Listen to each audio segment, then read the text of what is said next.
Greetings to you in the precious name of our Lord and Savior Jesus Christ. I thank each of you for giving me this opportunity to share the Word of God, the Holy Scripture again with you. இது நம்ம பார்க்கறதுக்கு முன்னாடி shall we just bow our heads in prayer? ஒரு a few minutes, shall we just bow our heads in prayer and ask the Holy Spirit to speak to us? Let it not be something that is just a service that is impersonal. I want this to be a service that will become a personal time டைமா நம்ம ஆண்டவரும் நம்மளும் ஆண்டவர் சொல்ற வார்த்தையை கேட்கறதுக்கு ஆண்டவர் இதை மாத்தி தரணும்னு சொல்லி கேட்கலாமா? I request each of us, whatever distractions that are there, if we can just shut it out of our mind and just commit this time to hearing the word of the Lord. This is the word of the Lord. It's Holy Scriptures, directly from God's word. So just few minutes, let's just concentrate and listen to what God has to tell us. Father God, we come before you in Jesus' name. We thank you and we praise you, Lord, for this time that we could gather together as a CCC family. ஒரு குடும்பமா ஒன்னா சேர்ந்து வந்து உங்களோட வார்த்தையை கேட்கறதுக்கு உதவி செஞ்சிரே ஆண்டவரே, அதுக்காக நன்றி ஆண்டவரே. நீர் எங்க தகப்பன் ஆண்டவரே. Lord, we thank you because you're our master. You're our teacher, Lord. You're the one who gives us guidance and direction in our life, oh Father. ஆண்டவரே, எங்க மேல அவ்வளோ அன்பு வச்சிருக்கிறீங்களே ஆண்டவரே. எங்களை வழி நடத்துறேன் அப்படின்ட்டு சொல்லி இருக்கிறீரே ஆண்டவரே. கடைசி வரைக்கும் நான் உன்னை வழி நடத்துவேன். சகல பிரச்சனைகள்ல இருந்து நான் உன்னை விடுவிப்பேன்னு சொன்னீரே ஆண்டவரே, அதுக்காக நன்றி ஆண்டவரே. In the time we just give it to you, Lord Jesus. Lord, I pray that the Holy Spirit will come, Lord, and teach us from your word today, Lord.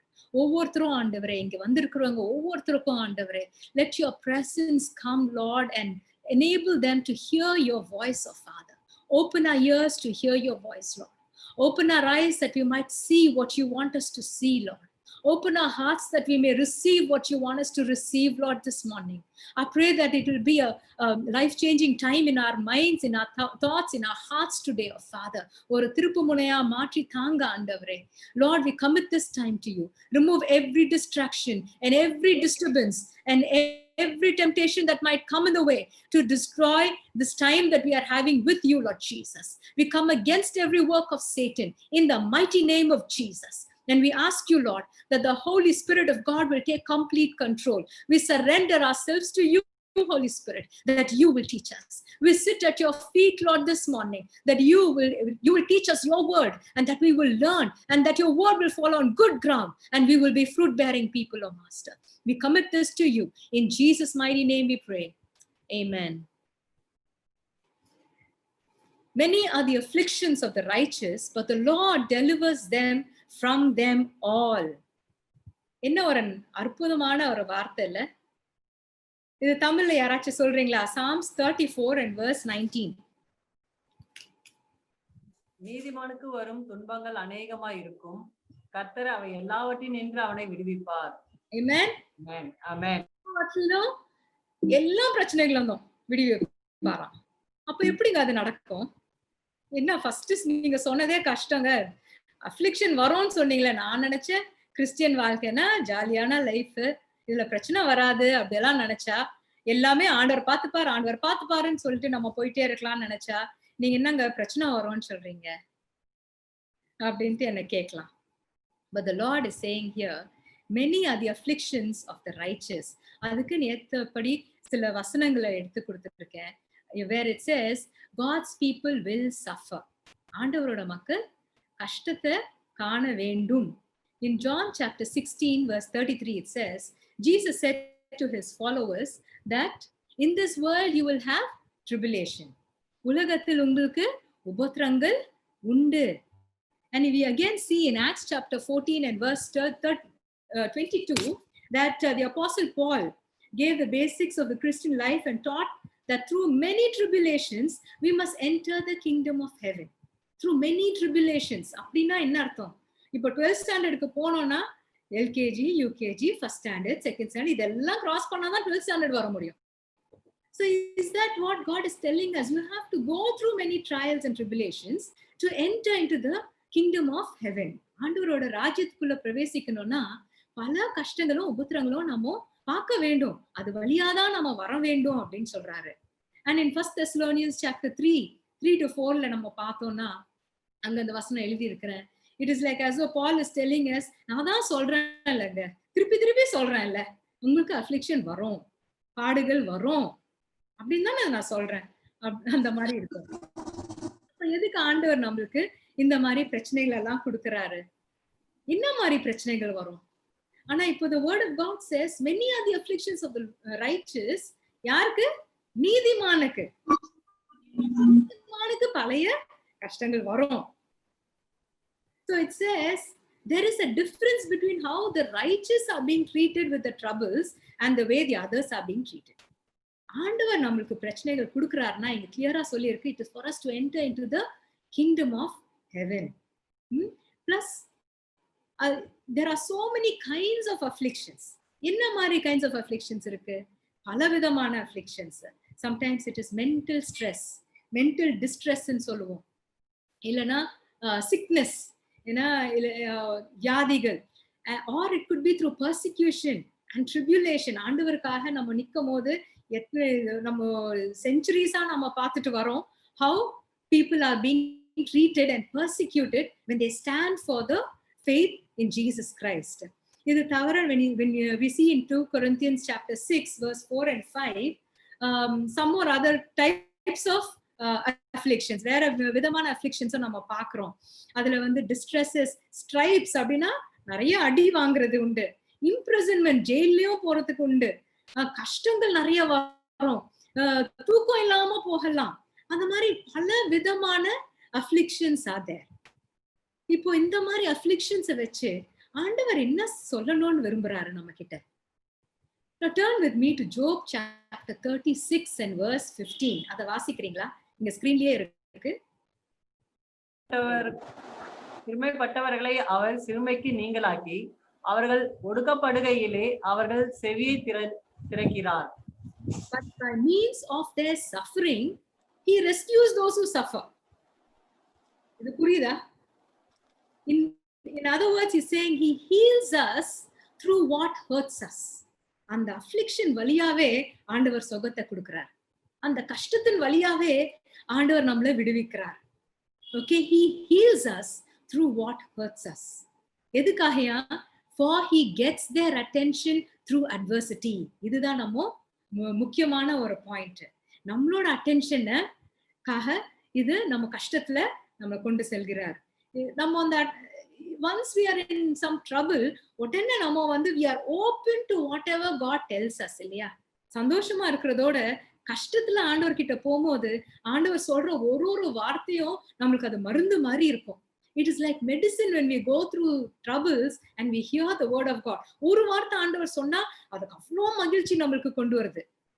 இல்லைன்னா நம்மளுக்கு ஆண்டவர் நம்ம என்ன பேசுங்க ஆண்டவரே, பேசுங்க ஆண்டவரே, பேசுங்க ஆண்டவர், சொல்லுங்க ஆண்டவரே, இந்த கஷ்டத்துல நான் இருக்கிறேனே ஆண்டவரே, நான் எப்படி ஆண்டவரே நான் வெளியே வருது அப்படின்ட்டு நம்ம கேட்கும் போது நம்ம காதுகள் open. It is open to hearing the voice of God and we are open to receiving direction from God. ஆண்டவரே நீங்க என்ன சொன்னாலும் நான் செய்யறேன் ஆண்டவரே. நம்ம சில டைம் சிக்னஸ் இருக்கும் போது, உடம்புல வியாதி இருக்கும் போது, இந்த டாக்டர் கிட்ட போங்க, இல்ல நீங்க அந்த டாக்டர் கிட்ட போங்க, அந்த ஸ்பெஷலிஸ்ட் கிட்ட போங்க, ஒவ்வொருத்தர்கிட்டயும் போவோம். ஏன்? we are open because we want to see எந்த வழியாக ஆண்டவர் நமக்கு பதில் கொடுப்பாரா, which is the way by which God will answer us. So the word of God here says, but by means of their suffering he rescues those who suffer and he gets their attention through adversity. நம்மளோட அட்டென்ஷனுக்காக காத்துட்டு இருக்கிறார். நம்ம attention கிடைச்ச உடனே என்ன பண்ணுவாரு? நம்மளுக்கு நம்மளோட ட்ரையல்ஸ் ஆஃப் அந்த எஜுகேஷன் ப்ராசஸ்ல கொண்டு செல்வாரு. நம்ம அட்டென்ஷன் வந்த உடனே there are some purposes of affliction that he will teach us. It will be through correction, discipline, spiritual maturity, நம்ம ஆவிக்குரிய ஜீவியத்துல வளர்றதுக்காக இருக்கலாம், or to sanctify us and purify us, அது ஒரு நெக்ஸ்ட் லெவல் பரிசுத்தமாக்குறதுக்காக இருக்கலாம். லாஸ்டா ஆண்டவருக்கு மகிமை உண்டாக்குறதுக்காக இந்த பிரச்சனைகளை நம்மளுக்கு அனுமதிக்கிறாரு. நம்ம இதை பத்தி ஒண்ணா பார்ப்போம். இப்போ கரெக்டிவ் டிசிப்ளின் அண்ட் ஸ்பிரிச்சுவல் மெச்சூரிட்டின்னு எடுத்துக்கிட்டோம்னா we see in Paul that his discipline was preventive. அவர் தப்பு பண்ணக்கூடாதுன்னு சொல்லிட்டு ஒரு thorn in the flesh ஆண்டவர் கொடுத்திருந்தார், அனுமதிச்சிருந்தாரு. If you see in 2 Corinthians 12:7-10, you will see that Paul says his thorn in the flesh was to prevent him from pride. அவருக்கே பதில் வந்துருச்சு. First கேக்குறாரு பால், இந்த தான் என்னோட இந்த உபத்திரம் என்கிட்ட இருந்து எடுத்துருங்களா ஆண்டவரேன்னு. ஆனா 2 Corinthiansல பார்க்கும் போது அவர் என்ன சொல்றாரு? It is to prevent him from pride. பெருமையில இருந்து வெளியே வரதுக்காக ஆண்டவர் இது கொடுத்திருக்கிறாருன்னு. You look at David. டேவிட்க்கு ஆண்டவர் சொல்லி கொடுத்தாரு, டிசிப்ளினா இருக்கணும்ப்பா, நீ செஞ்சது தப்புப்பா அப்படின்னு சொல்லி கொடுத்தாரு. அப்போ இன்னும் this is to do with his sin against Bathsheba, adultery commit பண்ணும் போது God ensured that God taught this lesson to David. He lost his son. எவ்வளோ ஜெபிச்சு பார்த்தாரு David, but he lost his son. But God forgave his adultery and the murder. So மன்னிப்பு கொடுத்தாரு, but God wanted to teach him that he should never do that ever again. And I will show you some of the things that David learned in the next few slides because of what God taught him. ஆண்டவர் எப்படி தாவீதுக்கு சொல்லி கொடுத்தாரோ அது வந்து few pointsல நம்ம பார்ப்போம் திருப்பி இன்னும் கொஞ்சம் ஸ்லைட்ஸ்ல.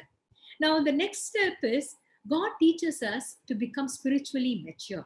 ஆவிக்குரிய வாழ்க்கையில நம்ம வளரணும்னு ஆண்டவர் விரும்புறாரு. நம்ம ஒரு குழந்தைய பார்த்துட்டு அவ்வளோ அழகா இருக்கு இந்த குழந்தை, இந்த 6 மாசம் குழந்தை, என்ன 1 year குழந்தை, இது அப்படியே இருந்துச்சுன்னா நல்லா இருக்கும்னு சொல்ல முடியுமா? அதுக்குன்னு ஒரு வளர்ச்சியை நம்ம பார்க்கணும்னு தானே விரும்புவோம். அந்த குழந்தைய பெருசாகணும், காலேஜ் போகணும், அதுக்கப்புறம் கல்யாணம் ஆகணும், அந்த அந்த பிள்ளைக்கு குழந்தை வரணும், இதெல்லாம் தானே நம்ம வெயிட் பண்ணி பார்ப்போம். We want to see growth. அதே மாதிரி ஆண்டவர், God is a loving father. He wants to see growth in our life. நம்ம 30 வருஷத்துக்கு முன்னாடி எப்படி இருந்தோமோ அதே மாதிரி இப்பவும் இருக்கிறோம்னா ஆவிக்குரிய வாழ்க்கையில, that shows that we have stagnant growth, retarded growth தான் காமிக்கும். அந்த மாதிரி ஆண்டவர் விருப்பப்படல. He wants us to go through the school of trials and problems so that we will grow in the Lord. நம்ம இப்ப வளரும் போது என்ன தெரியுது நம்மளுக்கு, சில பேருக்கு வளரலன்னா பிரச்சனை வரும்போது ரொம்ப கம்ப்ளைண்ட் பண்ண ஆரம்பிப்போம். ஆண்டவரே நான் அதை கேட்டேன், நீங்க இந்த குடுக்கல, நான் இனிமேல் ஆலயத்துக்கே போக மாட்டேன், இனிமேல் கம்யூனியன் எடுக்க மாட்டேன், நான் இந்த இடத்துக்கு வர மாட்டேன், உம்மோட வசனத்தை வாசிக்க மாட்டேன் அப்படின்ட்டு நம்ம throwing tantrums. சின்ன குழந்தைங்க எப்படி எனக்கு சாக்லேட் கொடுக்கலான்னா அழுவாங்களோ அந்த மாதிரி நம்ம பிஹேவ் பண்ணுவோம். ஆனா ஆவிக்குரிய வாழ்க்கையில வளர வளர நம்மளுக்கு அதோட அருமையை கத்துப்போம். ஆண்டவர் எனக்கு எதுக்காக இதை அனுமதிச்சிருக்காருன்ட்டு அப்படின்ட்டு நம்மளுக்கு தெரிய வரும். In James 1:2-5 you see, count it all joy when you fall into various trials. நீங்க கஷ்டம் வரதே பெரிய விஷயம்னு சொல்றோம், இதுல வர இது சந்தோஷமா எடுத்துக்கணுமா அப்படின்னு கேட்கலாம். But yes, God is saying you will count it all joy. எதனால? You will understand that God is a loving father who's teaching us another way in which we should be growing in the Lord and going closer to the kingdom of God. ஆண்டவரோட ராஜ்யத்துக்குள்ள நுழையறதுக்கு ஆண்டவர் நம்மளுக்கு உதவி செய்யறார், நம்மள பரிசுத்தமாக்குறார், நம்மளுக்கு வளர்ச்சியை கொடுக்குறாருன்ட்டு அது யோசனை வரும்போது நம்ம இதை சந்தோஷமா எடுத்துப்போம். Because every problem has a reason for which God is allowing it. ஒரு பிரச்சனைக்கும் ஆண்டவர் ஒரு காரணத்தை வச்சிருக்கிறார். Because his word says all things work together for good. எல்லாமே ஆண்டவர் நல்லதுக்காக தான் செய்வார் நம்மளோட வாழ்க்கையில. நீதிமானுக்கு பிரச்சனைகள் வரும், எல்லாத்துல இருந்தும் ஆண்டவர் நம்மளை விடுவிப்பார். He will deliver us from all our troubles. That is a good hope for us. So he's telling us, count it all joy because I'm making you go through this process to bring out a beauty in you that you yourself don't know. உனக்கு இருக்கிற அழகு உனக்கே தெரியாம இருக்கலாம், அதை நானு வெளியே கொண்டு வரேன். So ஒப்பு கொடு. நீ ஒப்பு கொடுத்தீங்கன்னா you will see that there is a beautiful fruit in you that is waiting to be grown. So it produces patience. ஆனா நம்ம சொல்லலாம், நீதிமானுக்கு மட்டும் இவ்வளவு பிரச்சனை வருது அக்கா, பட் நிறைய பேருக்கு ஆண்டவரை தேடாதவங்களுக்கெல்லாம் வாழ்க்கை அவ்வளோ நல்லா போதே, ஜோன்னு இருக்கிறாங்க. அவங்க எவ்வளோ கெட்டது பண்ணாலும் அவங்களுக்கு நல்லதுதான் நடக்குது அப்படின்னு கேட்கலாம் இல்லையா? In Psalm 73 நீங்க போய் வாசித்தீங்கன்னா அதுல பார்க்கலாம், நம்ம புலம்பல் எல்லாமே அங்க லிஸ்ட் ஆயிருக்கும். There is a list of everything in Psalm 73. Lord, we see these wicked are flourishing, Lord. அவங்க என்ன பண்ணாலும் நல்லதா தான் முடியுது. But then the Lord showed, towards the end of the chapter, you will see that the Lord shows their end. அவங்களோட end ஆண்டவர் காமிக்கிறாரு. அந்த end காமிக்கும் போது எப்படி வருது? அது ரொம்ப சோகமான end. நம்மளுக்கோ end வந்து our end, this is not the end for us. நீதிமானுக்கு இது முடிவு கிடையாது. We have an eternal life. நித்தியத்துக்குள்ள நம்ம வாழ போறோம். And there is the difference. Today we are going to choose our destiny. Destiny வந்து எதுக்கு? நம்ம சாவற வரைக்கும் கிடையாது. செத்துட்ட பிறகு அதுக்கு அப்புறம் வருது பாருங்க eternal life. அதோட destiny. The attitude with which we go into our trials is very important. That is why he says, count it all joy. Count it all joy. நம்மளோட attitude should be like that. பிரச்சனை வரும்போது அதை நான் சந்தோஷமா எடுத்துப்பேன் அப்படின்னு சொல்லும் போது we are choosing a destiny for ourselves. That is for eternal life. The next point is on sanctification and purification. ஆண்டவர் நம்மள சுத்தப்படுத்த விரும்புறார். He wants to purify us. He wants to sanctify us. அது எப்படி பண்ணுவாரு? நம்ம அந்த பிரச்சனைகளுக்குள்ள போகும்போது, like the previous verse we read, it's bringing forth in us patience. And like patience, it will bring forth faith. It will bring forth hope. It will take away anger. It will take away pride. It will take away ego. It will take away bitterness. இதெல்லாம் inner transformation ஆகும். This inner transformation will cause an outward godliness and goodness in us. அப்போ பல வருஷத்துக்கு அப்புறம் நீங்க உங்களோட லைஃப பாத்தீங்கன்னா நீங்க சொல்வீங்க, நான் என்ன மாதிரி ஒரு கோவக்காரியா இருந்தேன், இப்ப எப்படி மாத்திட்டார் ஆண்டவர் அப்படின்னு நம்ம சொல்ல முடியும். ஸ்வீட்டியோட டெஸ்டிமனிய ஒரு few months back சொன்னது எனக்கு ஞாபகம் வருது. அவ சொன்னா, ரொம்ப சட்டு புட்டுன்னு எனக்கு கோவம் வரும், எல்லாத்துக்கும் எனக்கு கோவம் வந்துட்டு இருக்கும், ஆனா ஆண்டவர் அதை அப்படியே மாத்திட்டாரு. That is inner transformation. That is inner transformation. That is the growth that God wants us to have. Because that is when we become pure. And suffering has a purifying effect. ஆண்டவர் சொல்றாரு, I sit as a refiner. நம்ம gold எல்லாம் பார்த்தோம்னா it is refined in fire. அந்த temperature வந்து ரொம்ப high டிகிரிஸ்ல இருக்கும். ஒரு 2000 டிகிரி ஃபாரன்ஹீட்ல அந்த டெம்பரேச்சர் இருக்கும். இந்த கோல்டு அதுக்குள்ள போகும். அதுக்குள்ள இருக்கிற எல்லா impurities எல்லாம் ரிமூவ் பண்றதுக்காக they send it through that high furnace. and அதே வார்த்தை நம்ம ஐசியா 48:10ல போட்டிருக்கு. யாராச்சும் வாசிக்கிறீங்களா? Isaiah 48 and verse 10. Behold, I have refined you, not as silver. I have tried you in the furnace of affliction. தமிழ்ல யாராச்சும் வாசிக்கிறீங்களா? இதோ உன்னை புடமிட்டேன், ஆனாலும் வெள்ளியை போலல்ல, உபத்திரவத்தின் குகையிலே உன்னை தெரிந்து கொண்டேன். உபத்திரவத்தின் குகையிலே உன்னை தெரிந்து கொண்டேன். furnace of afflictionல உன்னை தெரிந்து கொண்டேன் அப்படின்னு சொல்றாரு.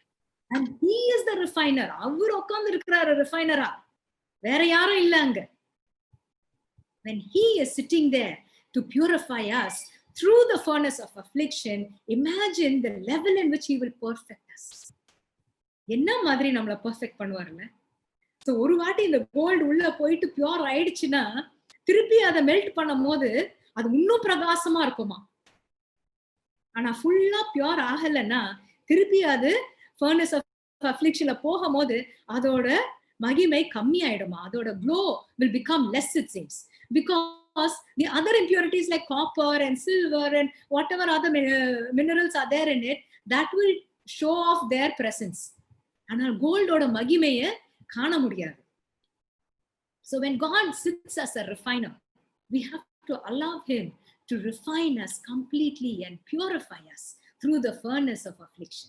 ஆண்டவரே, நீங்க என்ன பியூர் பண்ணுங்க ஆண்டவரே, நான் உமக்காக மகிமையா இருக்கணும்னா I can only give myself in your hands. வேற யார் கையிலயும் என்னால கொடுக்க முடியாது. You sit as a refiner, Lord, and you purify me ன்னு சொல்ல முடியுமா? because he wants to purify us from inside out. உள்ளத்துல இருந்து வெளியே. சில பேரு ஜீசஸ் வான்ஸ் us saying, வெளி பிரகாரமா நிறைய பேர் நிறைய வேஷத்தை போட்டு வருவாங்க, அவங்கள பார்த்து மயங்கிடாதீங்க. they are wolves in sheep's clothing ன்னு சொல்றாரு.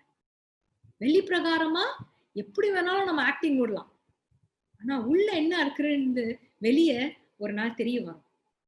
இயேசு சாமி சொல்லும் போது he says, by their fruits you will know them. A good tree can bear only good fruit. A bad tree will bear only bad fruit. உள்ள இருக்கிறது தான் வெளியே தெரிய வரும். ரொம்ப நாள் ஆக்டிங் பண்ணா அதை ஏமாத்திட்டே போலாம், ஆனா ஆண்டவர் முன்னாடி அது செல்லாது. Job was purified from his pride. ஜோபுக்கு இந்த மாதிரி பியூரிஃபிகேஷன் நடந்துச்சா?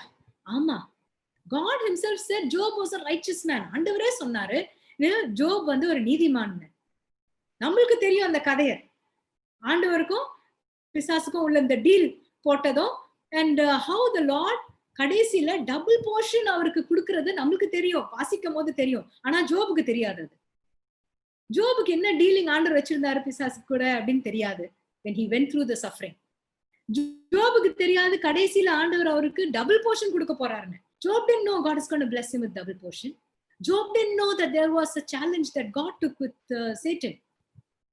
But when he went through the trials, Job said, all the suffering, Lord, is okay. அப்புறம் கொஞ்சம் போக போக அந்த 32nd chapterல இருந்து 38th chapter நீங்க பாத்தீங்கன்னா, there is a friend called Elihu who tells Job, நீ பேசுற வார்த்தைகள் சரியில்லைப்பா, ஆண்டவர் முன்னாடி அது சரியில்லை, நீ அப்படி பேசாத அப்படின்னு சொல்வாரு. ஆண்டவர் வந்து பேசுவாரு. ஜோபோட 3 ஃப்ரெண்ட்ஸும் தப்பா ஆலோசனை கொடுத்தாங்கன்னு சொல்லுவாரு, ஆனா எலிஹு பத்தி ஒன்னும் சொல்ல மாட்டாரு.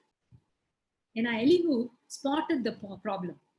Now when we go through problems, நம்ம என்ன மாதிரி புலம்புறோம்? ஆண்டவர் என்ன கேட்கலையா? I am not in, maybe I'm not good enough. Maybe God doesn't love me. என்ன மாதிரி ஆன்சர்ஸ் நம்ம ஆண்டவர் கிட்ட பேசுறோம்? கஷ்டத்துல போகும்போது maybe so many points that is against the word of God, if we are saying, God will not like it. That only speaks of pride in us. நம்மளுக்கே எல்லாம் தெரிஞ்ச மாதிரி நம்ம பேசிக்கிறோம். ஒப்பு கொடுக்கணும். ஒப்பு கொடுக்கும் போது ஆண்டவர் நம்மளை சுத்தமாக்குவார். When we look at David, இது நான் முன்னாடி அந்த சொன்ன point, I told you that I will show you some references.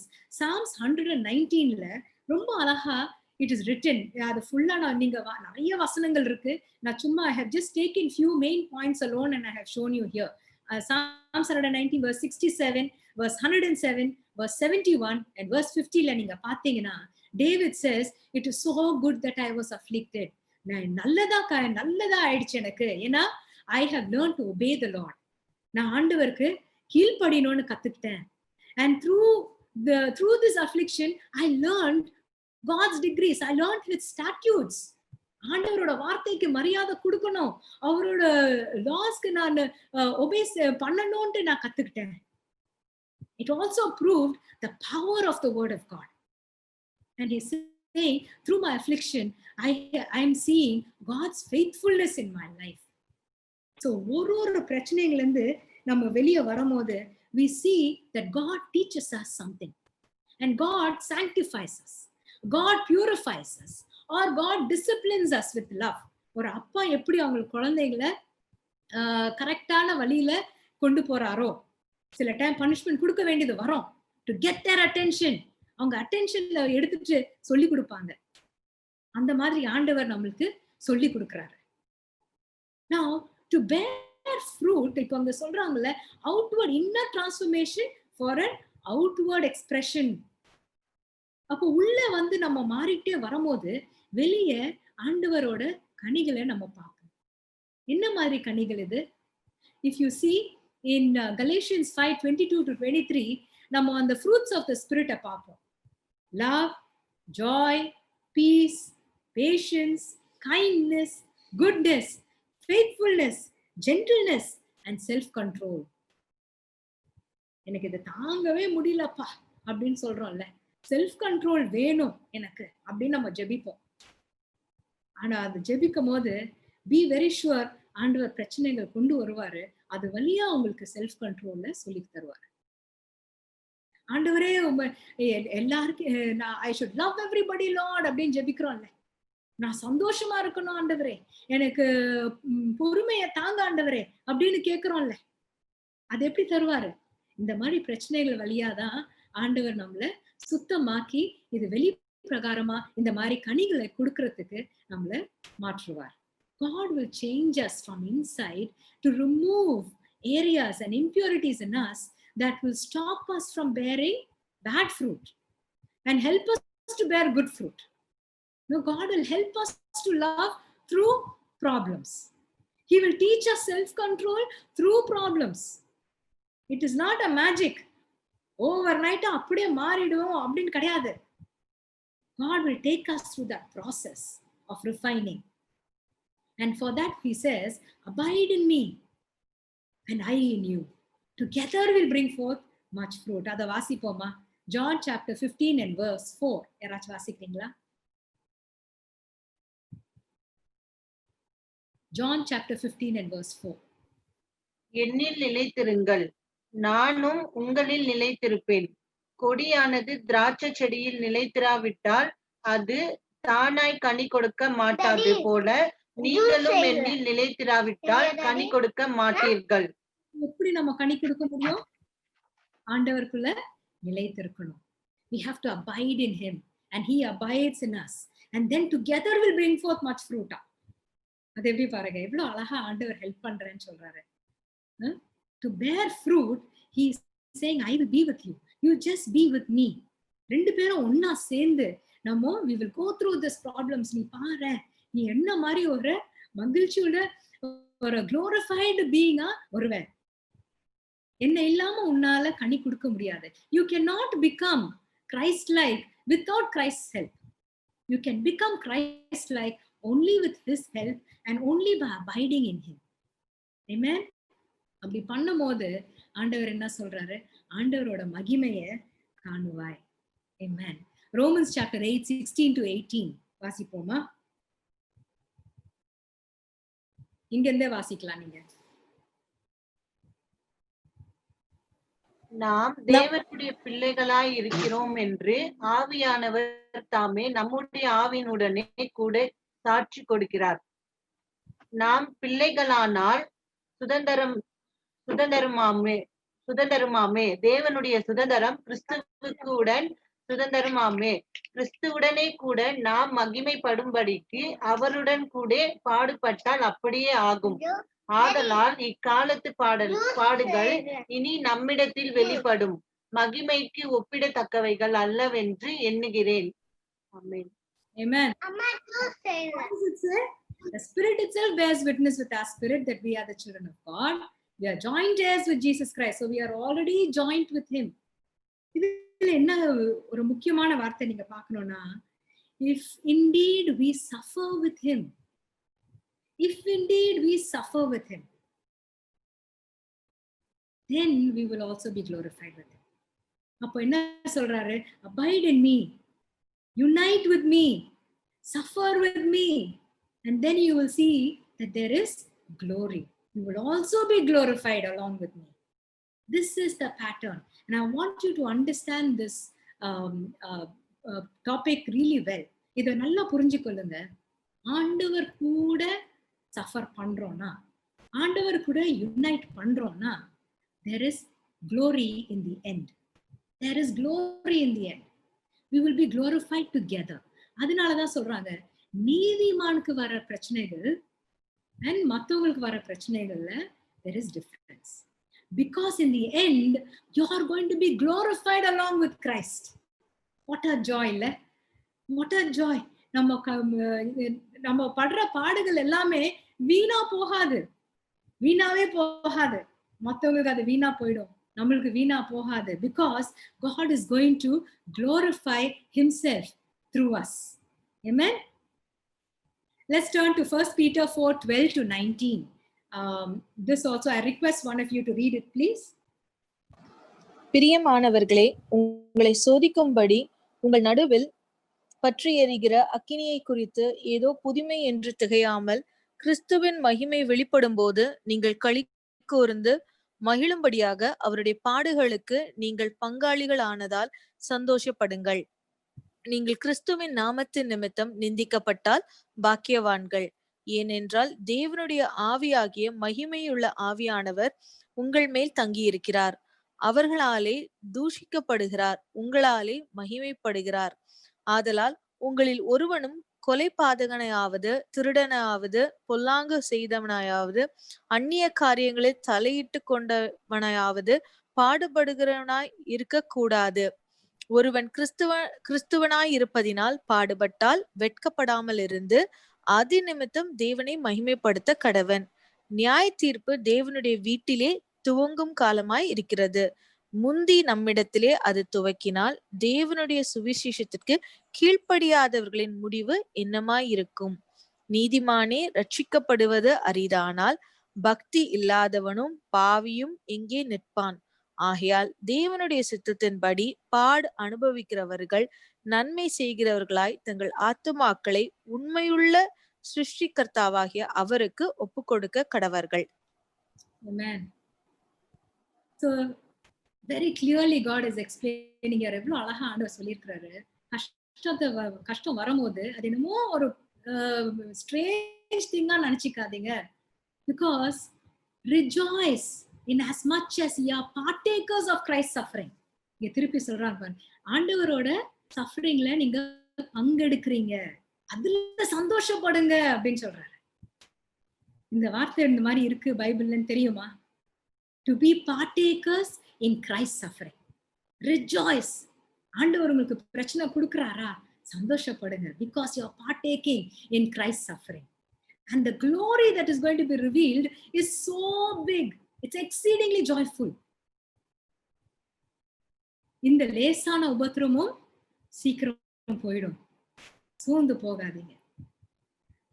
If we are reproached in the name of Christ, ஆண்டவருக்காக நம்ம sufferings போறோம்னா then all the more better than when நம்மளே பாவம் பண்ணிட்டு அதுல சஃபர் பண்றதோட ஆண்டவருக்காக நம்ம நிக்கும் போது படுற பாடுகள் அது இன்னும் நல்லா இருக்கும். Rejoice all the more.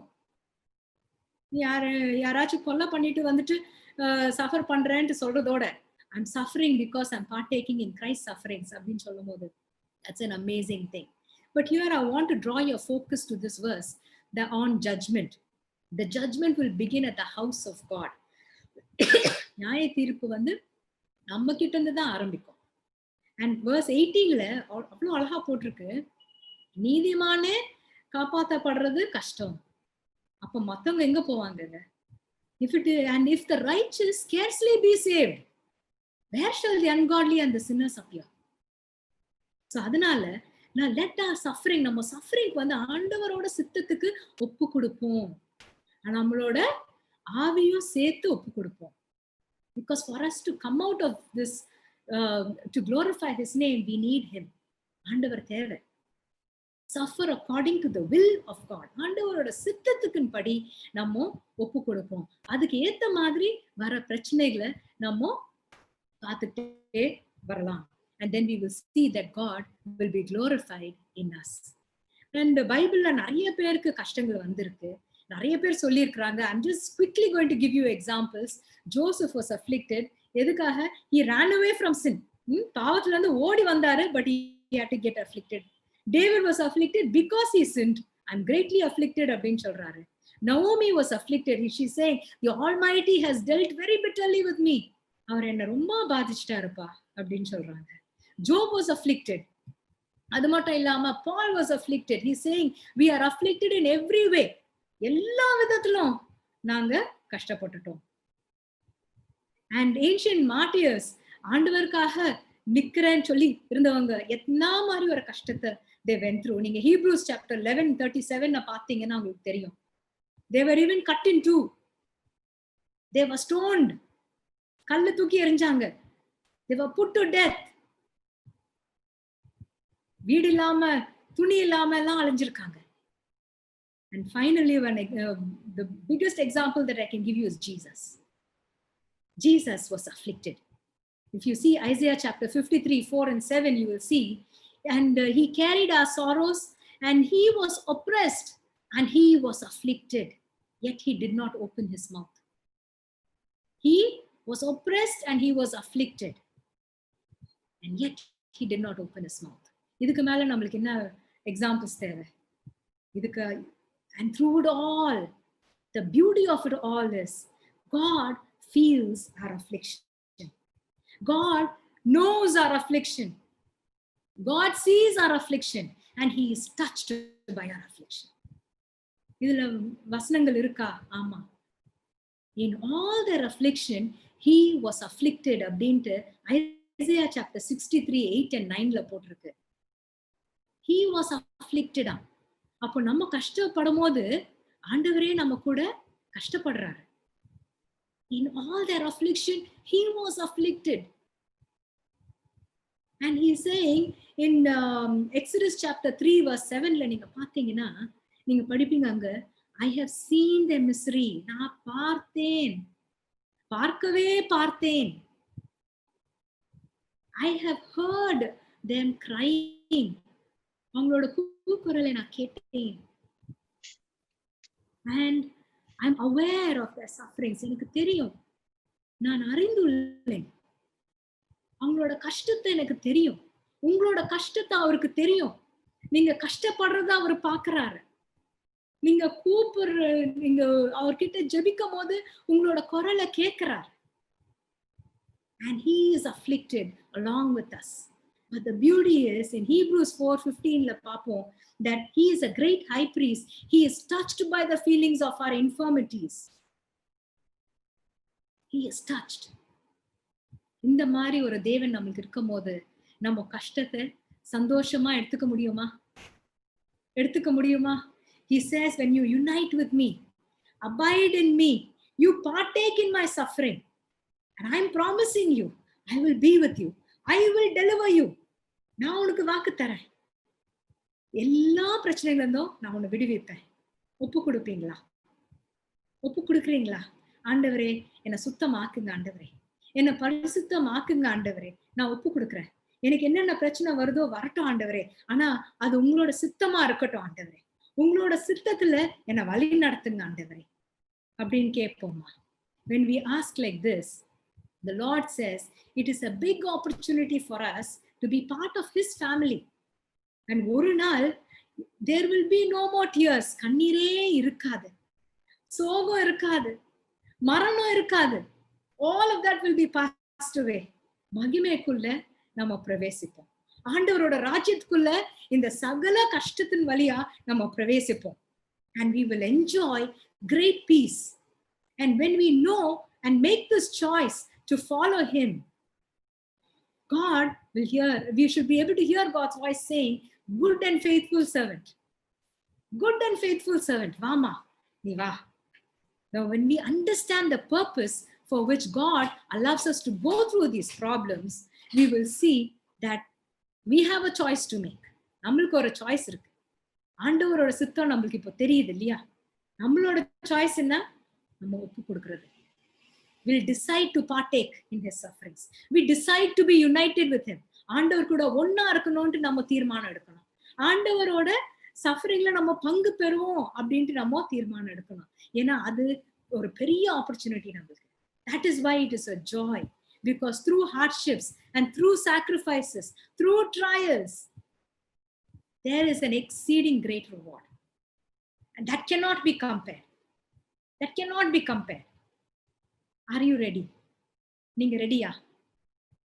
இந்த கஷ்டம் எல்லாம் ஒண்ணும் இல்லை, இது லேசான காரியம் ஆண்டவருக்கு. ஆனா what he is doing in us is a much bigger and more wonderful plan that nobody can ever do. He sits as a refiner. He purifies us. நம்மள சுத்தம் பண்ணும், நம்மள வெளிப்பிரகாரமா ஒரு நல்ல ஃப்ரூட், நல்ல கனிகளை கொடுக்கறதுக்கு நம்மள தயாரிக்கிறாரு. Shall we give our lives to him and say, Lord, நான் ஒப்பு கொடுக்குறேன் ஆண்டவரே, இந்த வாழ்க்கைக்கு நான் ஒப்பு கொடுக்குறேன் ஆண்டவரே, நீங்க என்ன வழி நடத்துங்க ஆண்டவரே அப்படின்னு சொல்லலாமா? Are you ready? ஆண்டவரே, இந்த பாட்டு நம்ம கேட்கும் போது, Lord, purify me, Lord, என்னை பரிசுத்தமாக்குங்க ஆண்டவரே. நீங்க எப்படி அந்த கோல்ட பரிசுத்தம் ஆக்குறீங்களோ ஆண்டவரே, இந்த பொண்ணை எப்படி பரிசுத்தம் ஆக்குறீங்களோ ஆண்டவரே, அந்த மாதிரி நான் ஒப்பு கொடுக்குறேன் ஆண்டவரே. Shall we give ourselves to him and say, Lord, I give myself to you. Lord, you come. You come, Lord. You take over, Lord. நீங்க என்ன பியூரிஃபை பண்ணுங்க ஆண்டவரே. நான் அங்க வந்து நிக்கணும் ஆண்டவரே. உங்க சமூகத்துக்கு முன்னாடி நான் கண்ணி கொடுக்கறவளா நிக்கணும் ஆண்டவரே. நான் வந்து முன்னாடி இருந்த மாதிரி நான் இருக்கக்கூடாது ஆண்டவரே. 30 வருஷத்துக்கு முன்னாடி எப்படி இருந்தாலும் அதே மாதிரி நான் இருக்கிறேன் ஆண்டவரே. என்ன மாற்றுங்க ஆண்டவரே. என்ன மாற்றுங்க. ஒரு சேஞ்ச உண்டாக்குங்க ஆண்டவரே அப்படின்னு கேட்போமா? I'm ready, Lord, to partake with you. I'm ready, Lord, to abide in you. ஒன்னா சேர்ற ஆண்டவரே. இந்த பாட்டை கேட்கும் போது இந்த ஜெபத்தை நீங்களும் செய்றீங்களா?